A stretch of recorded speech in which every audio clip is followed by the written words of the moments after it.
Welcome to the Wasting Time podcast. This is episode number 29. I am one of your hosts, Chris, and I'm here with Nick. How's it going, Nick? I'm good, man. How are you?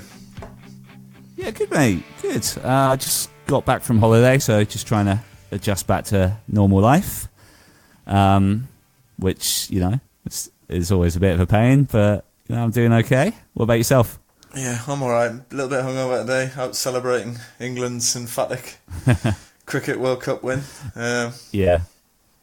So yeah, a bit rough around the edges, but not too bad. Not too bad. Good. Anything been happening since we last spoke that you want to get into, or should we, in this occasion, maybe jump into today's guest pretty quickly? Yeah, we can do. Obviously, Unless there's anything on the radar. Well, we've obviously got Tom May from the Menzingers coming on the podcast soon. So they dropped a single from their new album today that's coming out in October called Anna. Announced. Yeah, new single from the album coming up in October, as you say. What do you think of it? I mean, I've just had a very quick listen this afternoon, so need to give it another proper listen. I'm going to go make my tea after this, so I'll get up. So you'll be playing it then. Get it whacked on, but yeah. Yeah. You've had a good listen. Yeah.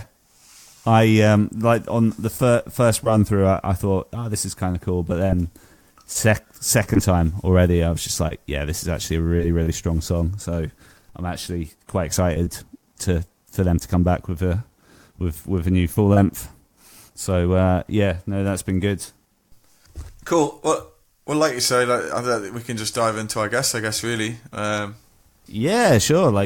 So this is a guy we've been chatting to for a while, because he's kind of friends with a couple of guests we've had on before. But so it's Kellin Quinn, who's the front man of Sleeping With Sirens, who are a huge band in the alternative rock world. Seem to have a huge loyal fan base. They've put out quite a few albums over the years. Kellin's got a really sort of unique high singing voice, and we started talking to him on Twitter, and said he was willing to give us some of his time, which was really nice of him because he's very busy guy with lots of things going on. He helps develop artists as well as dealing with obviously Sleeping With Sirens busy schedule. He's a really cool guy, as you're about to hear. So we are joined by Kellin Quinn of Sleeping With Sirens. How's it going, man? It's going good. I'm in Boston today on Disrupt Fest, and it's been awesome so far. The tour's been good. Warped Tour was insane, and we're just loving playing this new track and getting out here and playing music for the fans and just kind of getting back at it. We've been away for a little bit, so it's been awesome.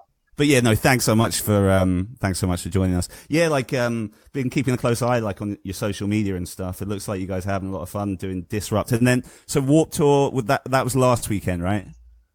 Yeah, that was last weekend, and it was on the beach. It was awesome. I got to see the Starting Line for a little bit. They're one of my favorite bands. Oh, nice. Oh, nice. And, it was a lot of fun. It was cool being back for it, seeing Kevin and Lisa, who work Warped Tour all the time, and just getting to kind of see old friends again is always a good time. I didn't know Starting Line were playing again. Is that just a recent thing, or? I think they're doing some one-off shows in between, a reunion or something, and they're just doing the Warped Tour dates as part of that. Amazing. Oh, nice. What's your favorite Starting Line record? Man, there's nothing like that first Say It Like You Mean It record is always awesome. Yeah. I really like Direction, too. I think that's one of their best records. Cool, man. Cool. Also, I saw the other big thing you had happening today. So at the time of recording, you had so this band Roseburg got that new song out with yourself on it. What's your connection to them? Are they kind of one of these bands that you've kind of discovered and mentored, or are they just friends of yours? What's the connection with them? Yeah, so I have this development company called Dreamer, and basically started by, younger artists hitting me up on Instagram, in my direct messages, or tweeting at me to check out their music.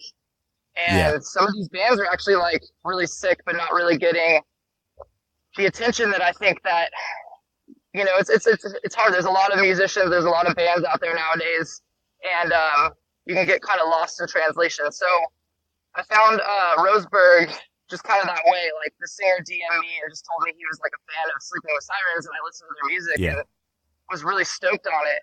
And they've kind of done everything themselves. Like everything's been self-funded by the band and their family and stuff, and just something they really believe in. So I've kind of taken them under my wing and just been promoting them via my socials and lent my voice to one of their songs. And now it's just kind of about getting them in front of managers and booking and stuff. Because I'm not trying to manage bands. I'm not trying to be a label by any means.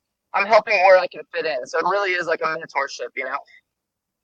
That's cool. And one thing I noticed you're doing that I thought was super cool, like, you know, you're doing that Cameo website, but you're saying like the money you get from that, you're putting it into the Dreamer development. So I thought that was pretty cool, man. That's so like with Roseburg, they're pretty much self-funded, so they don't really need any money by my hand, really. But I'm working with another artist named Manic, and he is basically just starting out, but he's really talented. Does everything himself.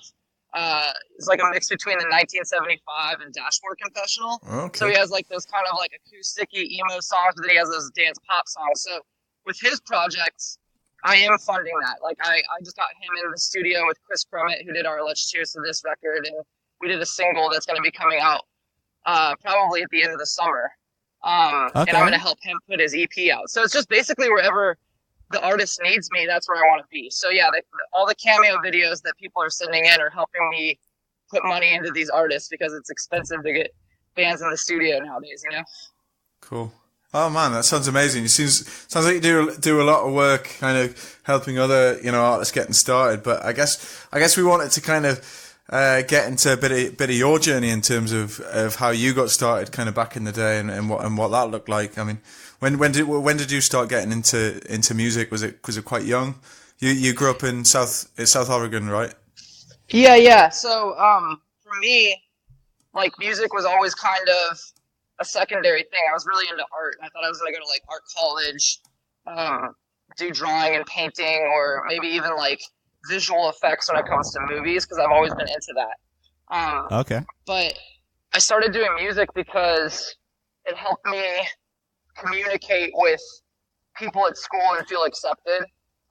Whenever I like would sing or do anything with like a band or something, I felt like it kind of made me feel a little bit more important in some of these groups and these circles and stuff in school. So that's kind of how I started doing music, was to kind of make friends and make people like feel like they could hang out with me and talk to me, I guess. And then after school, I had like an acoustic project called Closer to Closure. That was like my first real band. And, you know, we made some waves and stuff on MySpace. It was crazy because I had friends in Michigan. I actually graduated high school in Michigan, moved back to Oregon, started this project, and then went back to Michigan to visit my mom, and met up with Gabe and Justin, who are in my band now, but they knew of my acoustic project via MySpace. So that was pretty crazy for me to see my music travel to another state. I never felt that before. So is that how you guys came together then? Is it through them hearing your other material, your acoustic material? Yeah, that's how I met Gabe and Justin, because they were in a band called For All We Know, and a high school buddy of mine was playing bass for them at the time, and that's kind of how I discovered those guys. And then Sleeping with Sirens came about through Jack's old band Broadway had a guitar player that got kicked out, and he wanted to kind of get back in that band, so he recruited me to sing for Sleeping with Sirens, and then did one tour with us and just kind of quit. So I ended up getting Jack in that band too, so it was kind of like a double middle finger to that guy. I feel kind of bad for him. So like, how did you get on Rise Records' radar at that time? Were they aware of you because of like Closer to Closure, or what was the deal with that? No, that was like a Sirens thing. So basically, Cameron Mizell, who did Broadway's record and did Sleeping with Sirens, he did 2 Sleeping with Sirens record, Icy Stars, you know, like a bunch of those bands. He was basically like a talent scout for Rise as well. So we did like 2 demos with him. He sent the demos to Rise, and we initially were going to go with a different label, but Rise reached out and said they liked it, and the rest is kind of history. We got signed basically off those 2 demo songs. Yeah, that's cool. That's cool. Like, were you a fan of any of Rise's artists they had at the time? I'm trying to think who they would have had in the sort of late 2000s, because like they've had I was a fan of roster bands like Dance Gavin Dance. I was a fan of bands like Tides of Man at the time. We got to tour with that band, and I think that like some of those bands were more on my radar because I was listening to things like Seosin, and if I was listening to anything on the heavy side of music, it was like The Used. You know, I wasn't really into like the attack stuff or any of that phase really. Yeah. You're a Drive-Thru guy, I guess. I was absolutely a Drive-Thru guy. I had all the DVDs. I had all of the fucking compilations. I was a Drive-Thru guy for sure. Yeah, nice, man. How cool was that at some of those early DVDs? Like, you'd watch like the sort of Alistair and RX Bandits they're the best. Watching Finch and R2K run around and just fuck with people at Warped Tour was like my favorite thing. That made me want to be in a band, just to go around and like prank people and stuff, you know? Go on. Sorry. I love the scene where R2K's like, he's gonna wear this poncho on stage the whole time, right? As the set keeps going on, the poncho just keeps getting ripped and smaller and smaller until it's completely gone. So that was funny.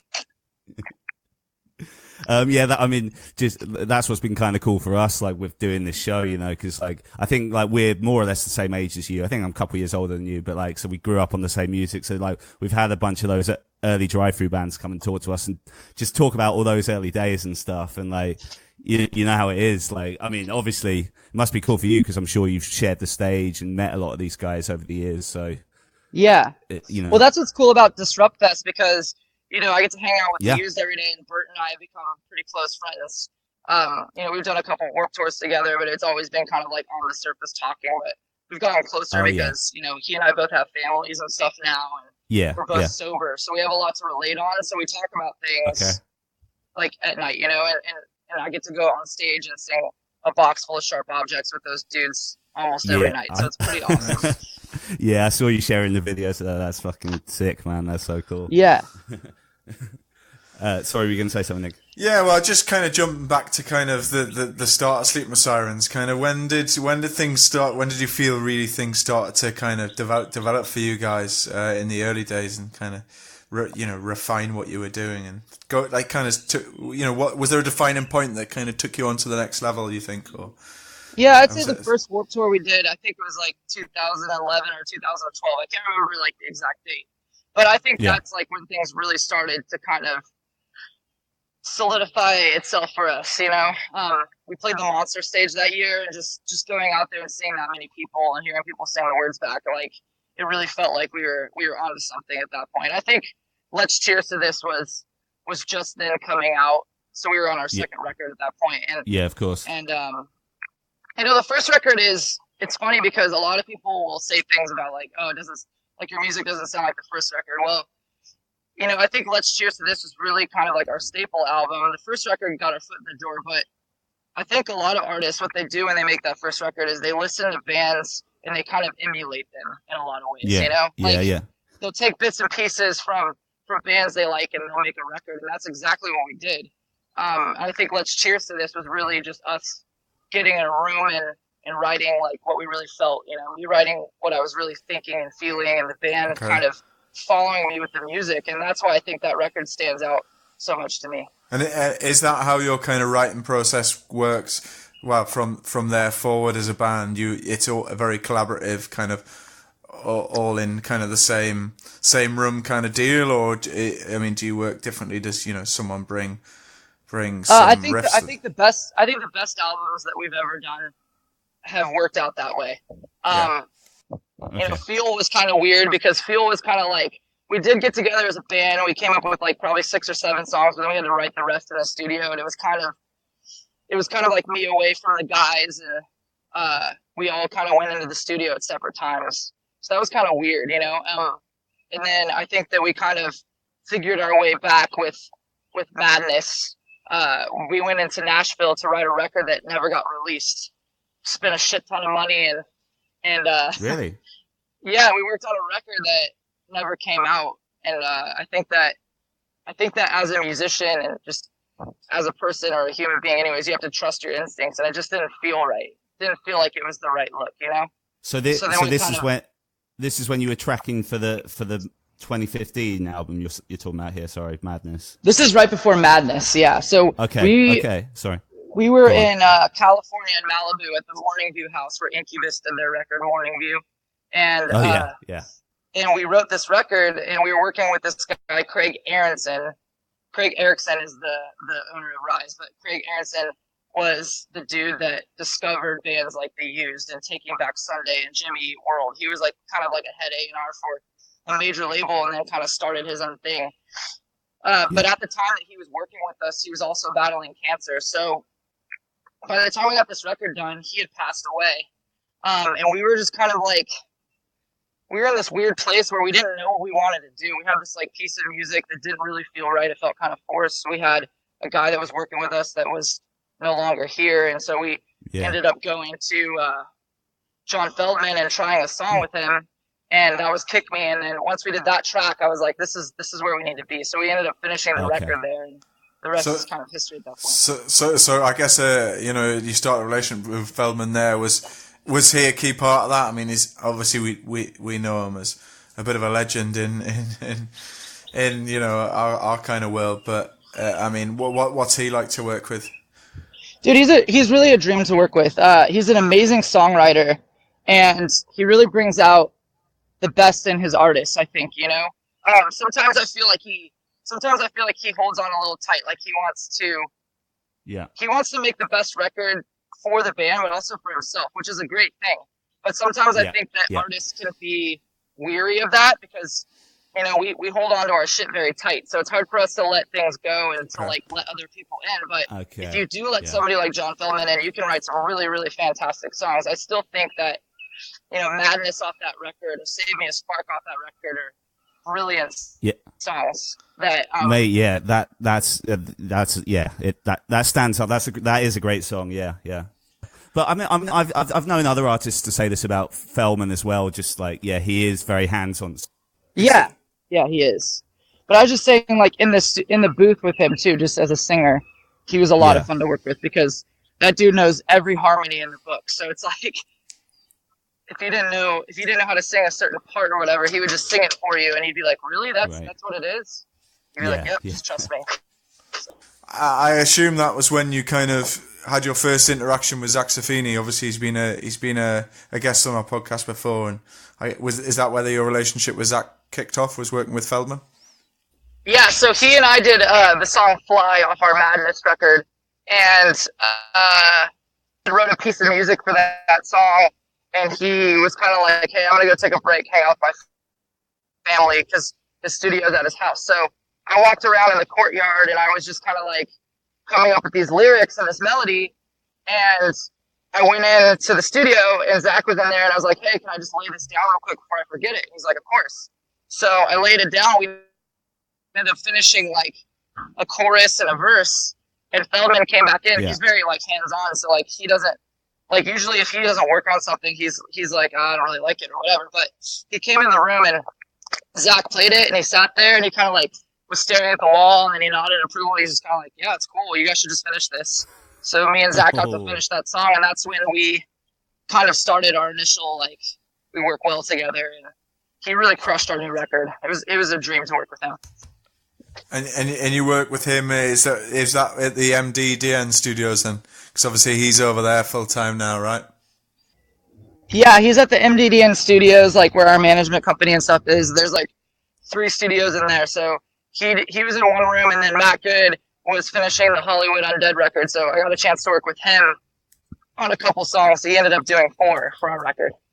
Cool, man. So obviously, you got Matt who did the Hollywood Undead, because they're part of MDDN as well, and it was really interesting. So we got to hear lots about those studios when we spoke to Zach, and then obviously we spoke to Josh as well. So like, did you were one of the first early artists with MDDN, right? How did that come about? Presumably you were friends with the Madden brothers initially, and that's kind of came from there, did it? Yeah, so Joel did a track with me called "Save Me a Spark." He wrote that song with me, and then I had the opportunity to sing on their record, Keep Swinging, for their record. And so we kind of developed a friendship there. And we were thinking about splitting ways with our current managers. And, the Madden brothers never kind of said, hey, you should come work with us or anything. But there was just something about their personality and who they were that made me want to be a part of what they were starting. I just kind of had faith in it, And dude, they're my family, so it's so easy. That's cool. To work with them because we're all really good friends, but they kill it for us, and they really do care about their artists, And that's kind of what drove me to start this mentorship too, because I just saw what they did with our band and what they've done with their career and other artists, and it made me want to do the same thing. Yeah. You mentioned the new record you've done with Zach. So looking back on the Gossip album now, because I read a couple of interviews with you recently where you say it's kind of has its own merits and stuff, but you feel it wasn't really representing you as a band.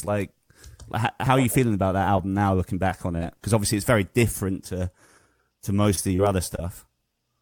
Yeah, it's so hard to judge your works.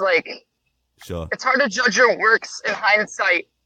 I can't judge my work based off what people feel about it. I know what people's interpretations of the record were. That record was for some people. Some people really got it. Some people didn't.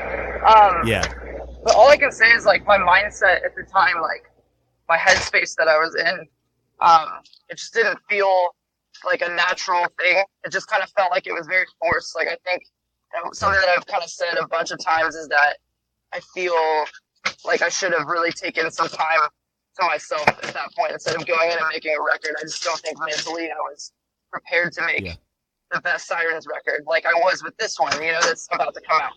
But I can't shit on my work because I think that without making that record, I couldn't have made this one. I think that it mentally prepared me to go in and make the right record. Right, exactly. Because you would have been at a different place to write this new album and stuff. Yeah, so it's all part of the journey and makes sense. And I suppose looking back on it, you got some good pop songs out of it, like that one from the lead singles, catchy pop song and stuff. So it's not exactly a bad record. Yeah, I mean, I guess, but what it made me realize is that that world, that whole pop world, anyways, isn't really something I want to be a part of because there's no reality in that world. It's all just kind of in the pop world, to me, it seems like it's about. I was talking to my wife about this, and I was talking to someone in my band. I think the whole pop world, basically they make music that you can just kind of ignore. It's music that you kind of put on in the background, and it's not really enticing lyrically or anything like that. If anything, you notice maybe the hook or the beat, but it's not nothing nothing emotionally challenging. Yeah, it's not like I ever listened to a song, except for someone like Billie Eilish maybe, but I never listened to a song on pop radio and go, man, that song really moved me. You know what I mean? Right, yeah. So it's I kind of figured that out in a way that I just think that we translate better in the rock world. I think that we get on what we're trying to say. I can't just go in and write and regurgitate songs that don't have some sort of meaning to me. I can't go on stage and perform those songs. So that was why I was having a hard time with that record, and especially songs like Legends, because I didn't feel like that. I didn't feel like a legend. I didn't feel positive in any way. If anything, I was going through the most negative point of my life. Okay. So. Okay. Yeah. To go up there and sing songs like that just didn't feel right. So you say you kind of settled down. You got a family now. What does the kind of world look like outside of music for you now? Obviously, music's a huge part of your world, but that's something I'm trying to figure out almost every day. That's the most important question. Is what does the world look like out of anything? What does the world look like outside of our phones and media and all that stuff? But you got kids. You got kids, right? No. Yeah, I do. I have a 7-year-old. I have a 13 and a 16-year-old. Oh wow. Wow. Yeah. So my wife and I met when she had already previously had 2 boys. Okay. And so I met her oldest son when he was around 4, and her youngest Okay. when he was around 1 or 2. And I've been in their life since then. So it's been awesome to be able to like just kind of grow with them and learn. I mean, kids teach you a lot about yourself. Yeah. They teach you a lot of things that, you know, like bad mistakes that you learn from your parents. You know, I find myself like, there's been times where I've said certain things to the kids, and my wife will be like, "You sound just like your dad." I'll be like, "Fuck, I don't want to sound like my dad." Not that my dad's a bad guy or anything. But you know what I'm saying? Like, the shit that you didn't like when you were a kid, when your dad parented you, it's like, you don't want to, like, repeat those things with your kids. Yeah. So those teenagers into their music? Yeah, they love SoundCloud rapping. It's like their shit, dude. Yeah. They love like Juice World and stuff like that, and it's like, oh no. I'm not hating any of that music, but it's just like it all just kind of, dude. I sound like such a fucking old man right now. I just like, I don't know. It's silly to me because my stepson will play like something like Juice WRLD and then another artist. I'm like, dude, is this the same guy? No, this is a different rapper. I'm like, they sound exactly the same. What's he think of Sirens? Well, I'll be like, what is this, like, emo rap? And he'll be like, is it your music, emo? And I'm like, touche. You know, I think that my kids like respect the stuff that I do. Like, they respect that I do music and I get to travel. Like, I'm bringing my youngest stepson out on tour for a week with us, and he's done a Warped Tour for a little bit. Amazing. Oh, nice. Yeah, so like they both appreciate what I do, but it's not their thing. You know what I mean? It's like, I think that when you're a kid and your parents do something, even if it's cool or not, it's just like they're your parents. So. Yeah. Yeah. So I mean, I guess we wanted to maybe ask you a little about your relationship with the UK. So you've been over here a few times now, right? I mean, when did that start for you? And I mean, what's that been like over the years? Well, the craziest aspect of that is like the first time we'd ever gone overseas was to Europe and the UK with I think it was with the Skylit Drive and who else was it? I can't remember all the bands like, but I do remember a Skylit Drive. And the craziest thing that happened to me on that trip was I found out that my wife was pregnant. She was my girlfriend at the time. I mean, So it's like, that was pretty crazy because all I had was WhatsApp then. I couldn't afford to like just have my phone on back then. So I get this WhatsApp message and it was all shoddy. Like the service is in and out all the time. So I get a message and it's just like the pregnancy test with a plus sign. I was like, oh my God, how am I going to do this? Like my band doesn't make any money at all. But I think what that did was it motivated me to work as hard as I could, you know, and to be, it kind of put things in perspective. It was like, all right, if I'm going to do this, like, I got to really do this. And I can't just be like this fun thing. And it is still fun. Music should be fun. But I'm saying, like, it made me want to work harder and write the best songs that I could in my career so that I could provide for my family. And I really appreciate, like, all of our fans and all their support for over the years, like, being a part of that, you know, like providing a life for me and my kids and my wife. Yeah. But sorry, I got off track. To get back to the question, there's always been like a massive love for me with the UK in general, just because I feel like rock still lives there, whereas like music here is very pop or hip hop oriented. So like when I go over and do like Reading and Leeds, or we do like Slam Dunk Fest or any of those things, it's like you see the excitement in those fans still, and the age range, it's like very wide. Like you'll have young kids that still come out, but you'll have like grown-ups that still come out and want to listen to rock music, and that's something that's kind of lost here, you know? Yeah, okay. Yeah, that makes sense. Yeah, it's funny you say that, like, because the last time I saw you play was when you opened for Good Charlotte at Ali Pali earlier this year.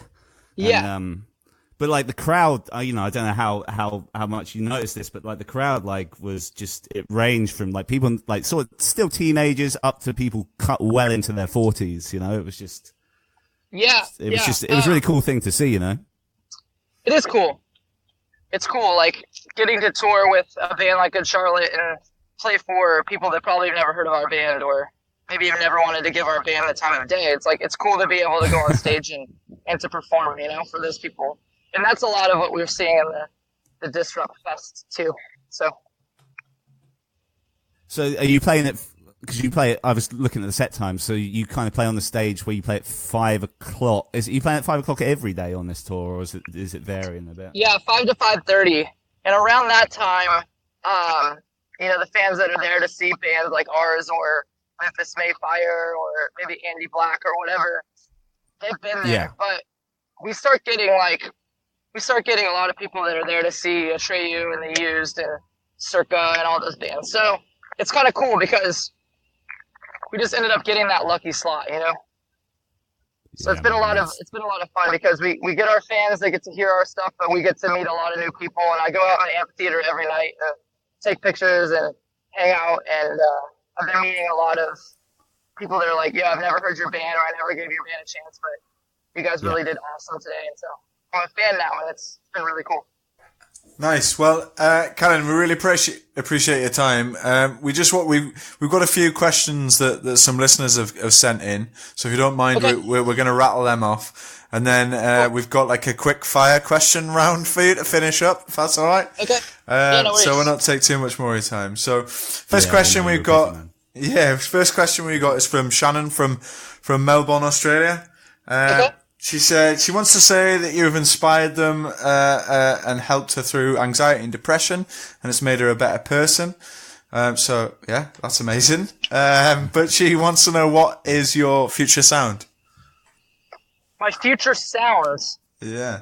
Well, first of all, Shannon, I want to say thank you for saying that. I think that, for me as an artist and as a songwriter, I try to be as transparent as I can with the songs that we write, and the experiences that I go through are something that I just try to shed a light on for other people, and the fact that it actually helps makes me feel really good. It makes me feel like I'm doing something right, and in the same way, I also want to say that, our fans are our family, and you guys have been with me through all my ups and downs, so I really appreciate the love and support on your end.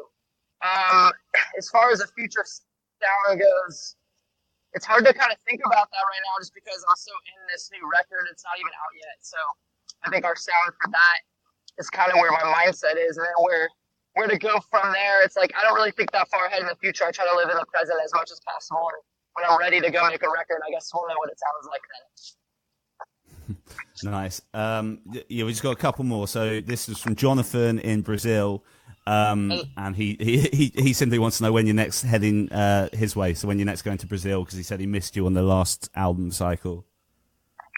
Yeah, I'm sure we'll be there at some point. And then I think we're gonna make our way over to Europe and the UK for a headliner, and then I'm sure that we will get over to South America at some point in that gap. I just don't know when yet. Cool. But we'll be there. Nice. You hard-working band. Next question is from Jarrett in Illinois. He said, would you consider the music you're writing now to be post-hardcore again? And does the album have riffs and breakdowns similar to With Ears and Let's Cheers to This?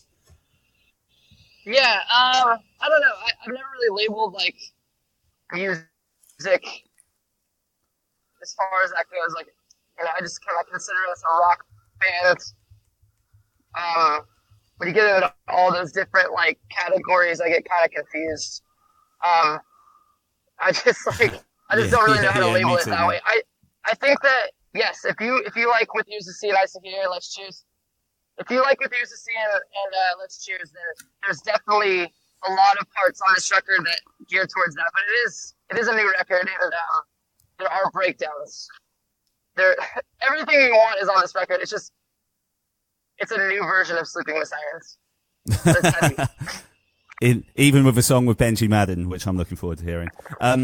Last listener question that we picked was from Domi in Mexico. That's the heaviest song Benji Madden's ever done. So. Oh, is it really? Nice. Last questions from Domi in Mexico, and they wanted to know what was the best part of recording the new album, and what's your personal favourite song from the new record?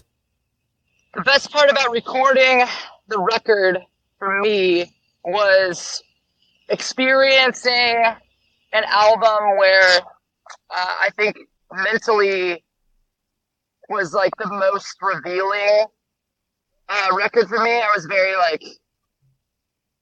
very, very transparent with all my feelings. So I think that's what I love the most about this record is that it's very, very honest, and it felt kind of seamless. So like everything kind of happens naturally and it wasn't ever forced. So that's something that's never really happened with our band before, and I think that's what makes this record so awesome. And then my favorite song on the record, it changes like almost daily, so it's tough for me to like pinpoint one, but today I'd say Dying to Believe, and it's the last song on the record. And the reason I love that song so much was because it almost didn't make the record. It started off sounding like a pop punk song, if you will, like the self-titled Blink record. It had that kind of a vibe. And we kind of brought it back from the grave and gave it a different sound, which is what it is now. And I think that it brought the emotion out of the lyrics, and it's one that I think will really touch a lot of our listeners and our fans. Cool. Look forward to hearing it. And when's that due out? Is it September? That's gonna land the full album. Yeah, September. Is there gonna be any more? September 6th, I believe. Cool. Is there gonna be any more singles from that? They're gonna be released beforehand, or is it all gonna land? Yes, sir. We announced a tour. We announced a tour on July 15th, and we put out another single on July 18th, and then right before the record comes out, we put out another music video and another single. Lovely. Okay. I just want to say I really, really like the I've forgotten the name. Leave It All Behind. It's called Leave It All Behind. What's the single called? Yeah, sorry, that's bad journalism on my part. But yeah, it's a great tune, man. I love the hook on the chorus.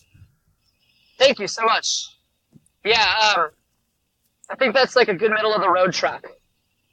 It's funny because me and Benji, we were very set on that song. Like even from the beginning, before we even finished the record, like.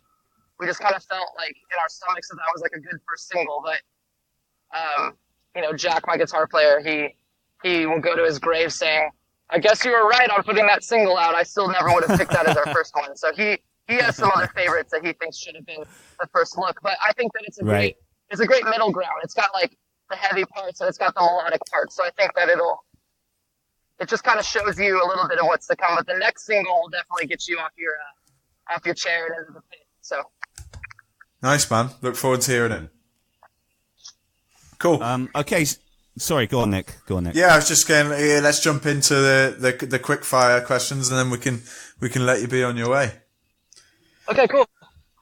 Do you want to go first, Chris? No, you go first. Okay, so it's quick fire question. First thing that comes in your head. Answer as quickly as possible. First question is festival or headline show? Festival. Favorite. Do you want me to explain why, or do you want me to just say the answer? Why not? Yeah, go on, do it. Yeah, I think for a couple reasons. Number one, festivals are sick because there's so many different bands you normally wouldn't see grouped together, especially when you go to like Reading Leeds. Like I remember seeing D'Antwoord and Rihanna on the same show, and that was pretty fucking crazy. So. I like being able to walk around and listen to music because I'm a fan of music. So doing festivals is great because you get the energy, you get a short set, you get to play all the fast bangers, and you get to see artists that you probably typically wouldn't be able to go out and see. So that's why I choose festivals. Yeah, okay, good answer. Okay, so favorite Sleeping With Sirens album, not including the most recent one you've been recording. So I can't pick this new one. No, because I kind of predicted that might be it, but yeah. Yeah. All right, good on you. Let's say, I'd say let's choose to this because I think that record really kind of opened the door for our band and really kind of like gave us the footing to be where we are today. And also just from where this band came from to where we are now, I think that was kind of the stepping stone. For everybody that's in the band currently, Cool. So yeah, I'm gonna go with that record. I think that one kind of changed our lives, so I'll go with that one. Nice. Okay, cool. It might start to get a little bit tougher now for you. So we've got Pierce the Veil or Good Charlotte. Good Charlotte. without a doubt. Look, King for a Day was a really, really awesome opportunity for me. I really like all the dudes in Pierceville. I think they're great guys. We've done a lot of tours together. But when it comes to like a decision between bands, Good Charlotte is a band that I've listened to since I was a little kid. I remember skateboarding to that first self-titled Good Charlotte record where all of them looked like, I don't know, like 20s greasers on the front or whatever, and Joel's holding that weird giant metal microphone. But that record like really did a lot for me in my life, and so to be able to go from a fan to calling those dudes my family is just, hands down, that's my choice. Yeah, man. Cool. That's awesome. Yeah, we similar experiences with that album. We love that band, so that's really cool to hear that. Okay, mate, Feldman or Savini? Servini. And the reason I choose Servini is because I think that it's kind of a similar way with Good Charlotte, but like reverse. Like he's been a fan of our band for a long time, and I think that it was like an awesome opportunity for him to be a part of our band and make a record that he would be a fan of listening to. So it's like I think that getting to see him work on it and be so excited really made me excited to make music again. So that's why I really, really love working with Zach, and he's such a great dude, and he works so hard, and I love him to death. So Zach. Cool. That's awesome. We actually, when we spoke to him, he told us off when we went recording, like some of the projects he's got coming up and some of the insane artists he's been working with, and it's fucking awesome. So it's great to see that happening for him. Yeah. Okay. Sorry, go on, Nick. Next one's probably a bit more straightforward, not so emotive. It's Vans or Converse? Converse. Yeah, okay. It's just kind of something that's been imprinted. It's been imprinted in my brain since my mom was young. She's always been a Converse person, and I just think they're more comfortable than Vans. Okay, yeah, for that. UK or Australia? UK. Cool. We've got favorite TV show. Favorite TV show? Currently, The Sopranos is my favorite TV show. And my wife and I have been binge watching that since Game of Thrones ended, which was previously my favorite TV show, and still is probably one of my favorite TV shows. But when it comes to current standards, I'd say Sopranos is definitely killing it for me as far as TV shows. Nice. Okay, we've only got a couple more now. Favorite movie? Almost Famous. Actually, it's a tie. Almost Famous and High Fidelity. Those are both my favorite movies. Okay. Oh, nice. Yeah, I love High Fidelity. We got favorite food? Favorite food, pizza or tacos? Actually, pizza or Mexican food, because I love a lot of different dishes when it comes to Mexican food. A nice carne asada burrito is really good. Pepperoni pizza from New York, just a big old greasy slice. So either of those two. Okay. I got a pizza tattoo on my thumb. I'm gonna get a taco on the other. So when my wife asks me what I want for dinner, I can give her a thumbs up on either side. You know. Nice. Just two more. Second last one. Favorite song of your own? A favorite song that I wrote.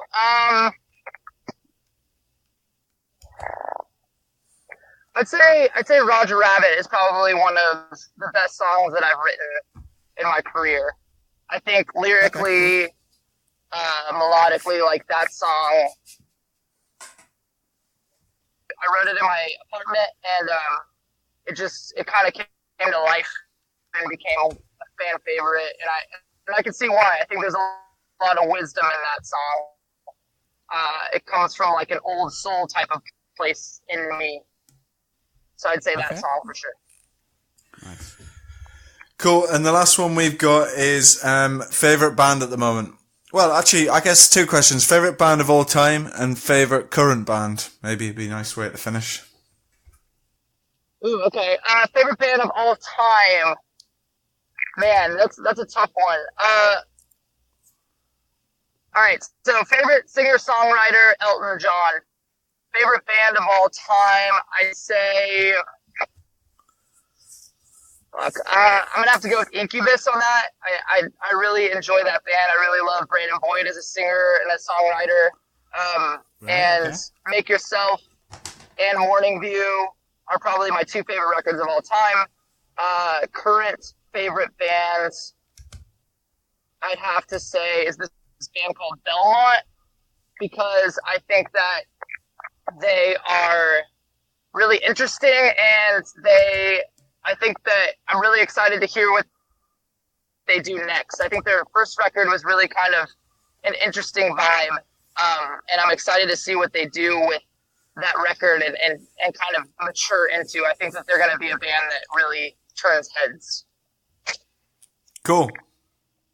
Nice one. Well, I think that wraps it up, man. So I guess we just want to really, really thank you for the time you've given us. Yeah, good luck with the rest of Disrupt and obviously the up-and-coming release you've got. Of course. Thank you guys so much. I really appreciate it. So that was Kellin Quinn. Interesting bloke, Chris? Yeah, really interesting. Just it was cool hearing about, you know, how they kind of rose to fame and just like what the stuff he's dealt with the past couple of years, and also like his relationship with MDDN even was super interesting to hear about. He's clearly has a lot of time for the Madden Brothers, which was interesting to hear, I thought. I wonder if the Madden Brothers, when they decided to call it MDDN, kind of thought about how it's actually a bit of a mouthful to say. Yeah. Because I struggled with that for a while.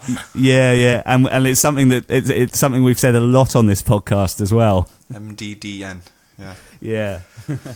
That was really cool. So, you know, I just want to thank Kellin again for giving us his time. We're massively appreciative of that, and thanks to anyone who's listened to this as well. And just want to encourage anyone to, if you like what you hear, subscribe on wherever you listen to your podcasts, and check out our social media.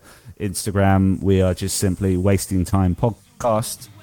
If you look on Twitter, you can just like search the Wasting Time Podcast, will be the first thing that comes up. That's really it from me. Yeah, nothing from me, dude. Speak soon, I guess.